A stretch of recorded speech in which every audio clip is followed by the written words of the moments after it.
What's up everybody, I'm Mad.Ak.Max and welcome to my channel. So this being the very first footage I will ever release, let me give a very short introduction. I'm Mad.Ak.Max, I like Russian guns and I like Russian gear from all time periods.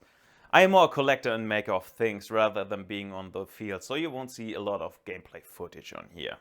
Over the course of the last 3 years I built up a notable collection of Russian items and gear, including armor, helmets, attachments and whatnot. The mainstays of this channel will be kit tutorials and deep dives, and the other one is going to be the Let's Craft series in which I build stuff. And I create and make quite a bit of things related to this hobby. You will be able to tell very soon because the first episode of the Let's Craft series is already done and completely finished. But this video is all about kit tutorials and those will revolve, at least for now, mainly around Russian gear. I want to give people a better understanding and guideline for this super interesting subject. And I know this is a very hot and kind of difficult subject right now, everything that revolves and evolves around Russian gear, but I think it is still a good idea to educate people because this is all what this is about. Some of you might wonder how reliable are my kit guides and information. Well, let me tell you, I'm well versed, I have some very good contacts over to Russia, but still I would consider myself as a professional amateur. So today we're talking about a kit used by one of the most well-known Russian Special Forces groups, and this is the FSB Alpha, or A. Most people who dip their feet into this matter already have seen some pictures on the internet and saw videos, because those guys are the famous boys over in Russia. Also the FSB Alphas, Wimple and K, the Russian military special forces. Most of the people connect with multicam wearing Russians. And the kit you already saw in that absolutely epic cinematic at the very beginning of this video is a picture impression. That means that every detail of the gear worn by that Russian special forces officer is the same, or at least as close as possible. Basically you are trying to do a one-to-one copy. So why did I choose this kit? Well, so first of all, it looks amazing. Secondly, it has a very interesting mix of Western and Russian gear and is also recreatable by you guys with some adjustments that are still completely kosher. Also, before we start from the very top to the very bottom, let me tell you that I'm also planning on releasing a gear buying guide, like where can you buy gear? And this got significantly harder these days because Russia is also putting an eye out there of what is leaving the country. So let's begin on the very top. The helmet. So this is an LZIS 1 Plus high cut helmet from Armocom. This is pretty much a copy of the Obscore helmet with much shittier ballistics. The price point on this bad boy is around 1,000, in between 700 and 1,000 US dollar, and they are not easy to come by. And I know that a lot of people are not willing to spend that much money on a helmet, so let me tell you, there are also some very decent replicas out there, especially made by FSB shop. The helmet also comes with the LZIS 1 Plus high cut cover in multicam.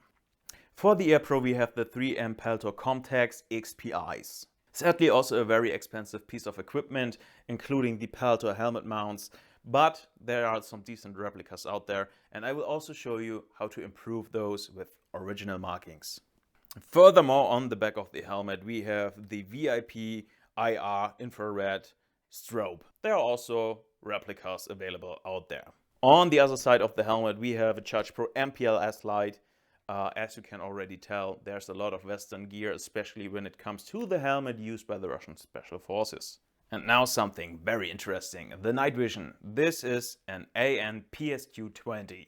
And no, this thing is not original. They are expensive as hell. I am not willing to spend that on kinda outdated thermal night vision.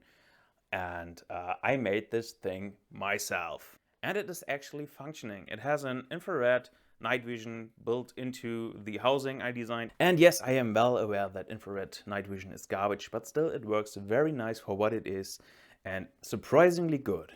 The NVG mount, on the other hand, is actually an original piece. I bought that from eBay, they pop up now and then, and I rewired everything. I put the cable through the complete mount and put the circuit through it, put a cable over the helmet back into the battery case, which is also designed and printed by me. Which brings me to my next point. As you can already tell, I do a lot of 3D printing and 3D modeling. And people always ask me, can you sell or share the files? And I was always like, no, I'm not going to do that because I don't want people to sell those files under their names. And this is going to change. I was thinking about a way to give something back for people who want to support me. And yes, I am guilty of it too. I have a Patreon where you can support me if you like to. You find the link down in the description below, maybe in the comments, I'm not sure yet. Of course, there will be other nice features, but I will share my files I will create over the course of time with my Patreons. Back into the night vision. Yes, Russia is in possession of a few American-made very high-end night vision devices, including the AN/PSQ, but there are less than 20 in the country right now, and only some very high-ranked officers are actually in possession of one of those NVGs.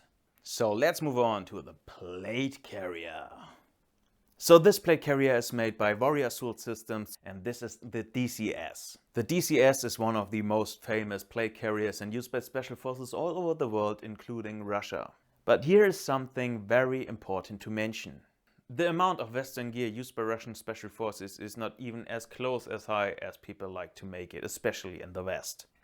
But the TsSN sees definitely use in limited numbers. And now also something very important to mention, if you're interested in copying this kit, there are different generations of the TsSN available.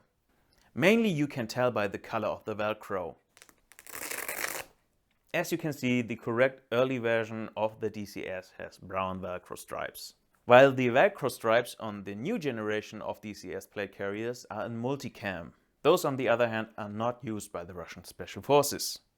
So they are an early generation of TsSN plate carriers, and this is also why they are by now actually a little bit harder to find, and they can cost a little bit of money, but I got mine for very cheap. I think I paid like 120 bucks on it, so it wasn't a lot.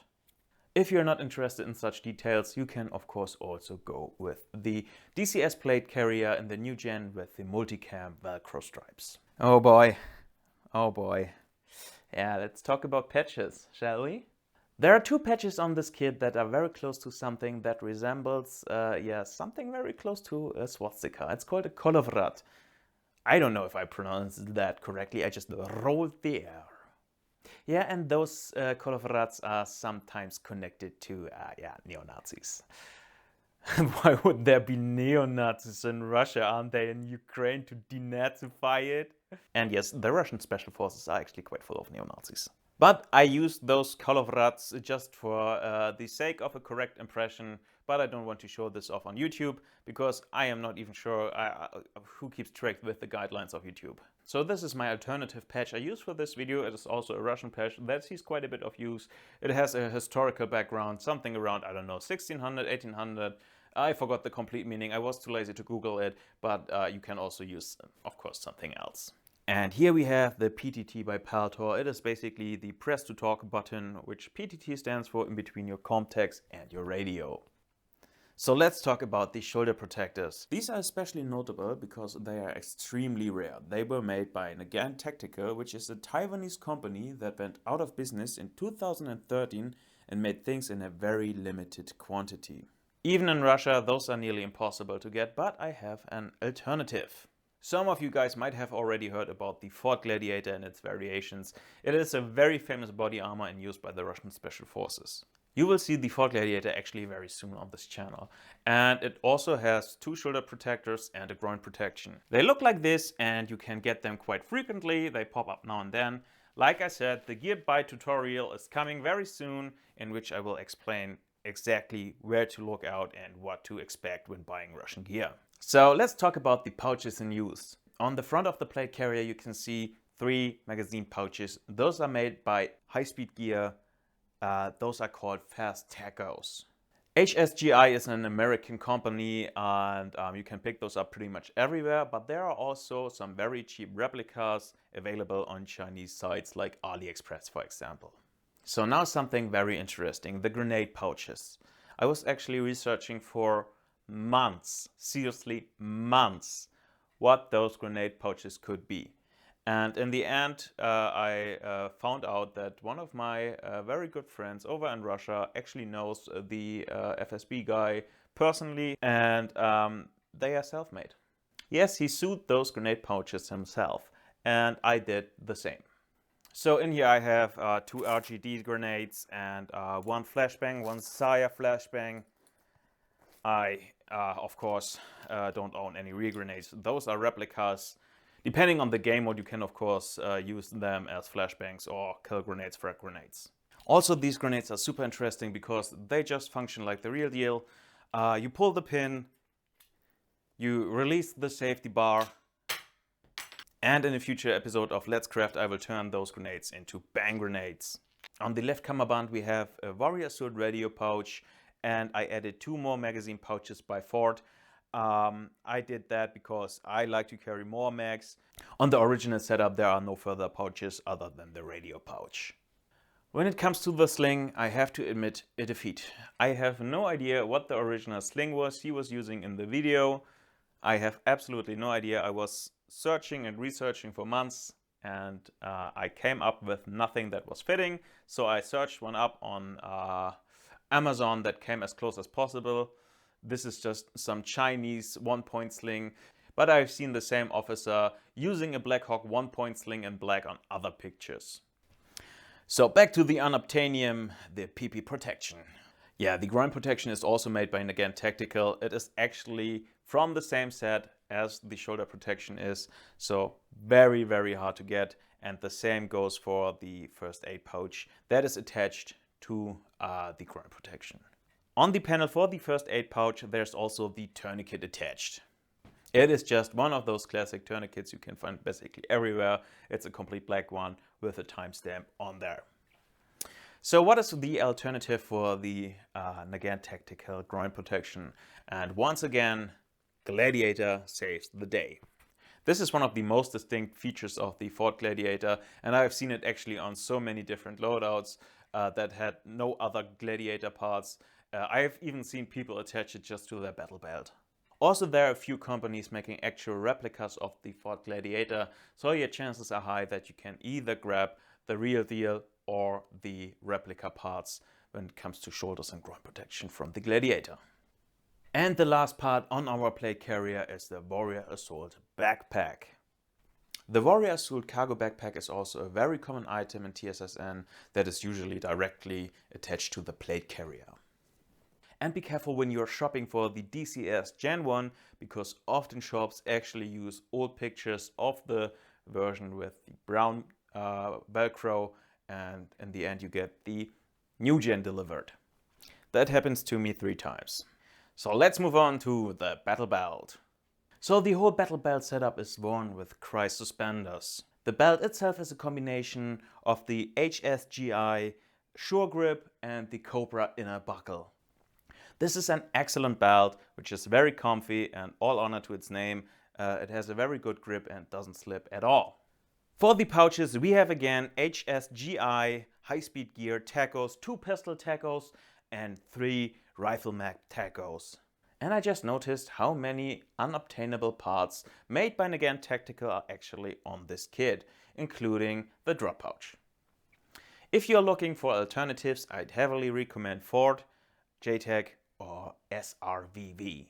And here we have the gas mask pouch.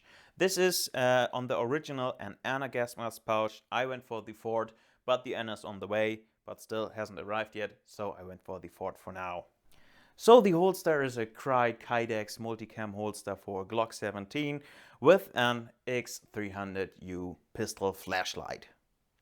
On the original battle belt setup, the last pouch is another self-sewn grenade pouch, which I switched out for an SRVV mobile phone pouch because I like to keep my mobile phone on me and I don't need another grenade, so I made that switch. The gloves are the impacts made by mechanics. Those are very well known and usually on the cheap side. Also, they are very comfy. So let's talk about the field uniform. We have a Cry G3 combat shirt and a Cry G2 combat pants. Everyone who did research on tactical gear has heard about the name Cry, and he probably also cried when they saw the prices of their products. Now, luckily, China has our back again. There are some very well-made, like seriously well-made replicas out there.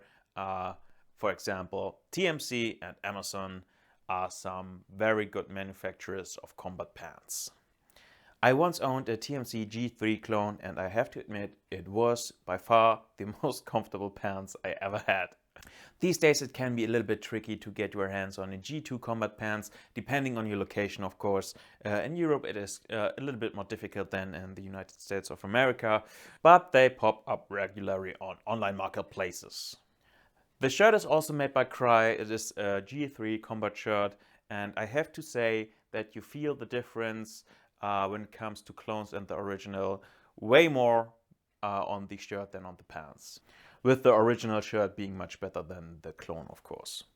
But in this case, the Cry is actually the correct choice. And the very last thing on our journey through this kit are the boots. One of the best choices you can make when it comes to boots. Of course, there is a wide variety, but when it comes to boots and Russian Special Forces are the lower ciphers. Very, very good boots, super comfy, usually very cheap, especially if you're located in Europe, and are absolutely correct for nearly every kid that is one of the modern side. And just like that, we're done.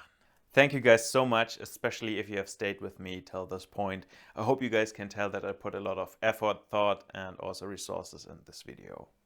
This being the very first video, I'm pretty sure that I still need to find my groove and a few things will change in the future, but I am very sure that the final result will be very, very good. If you guys really want to help me, you can check out my Patreon. I try to give back as much as possible, and I can assure you that the support will go to nearly 100% back into this channel. Well, that being said, guys, have a good one. Thank you so much. See you soon.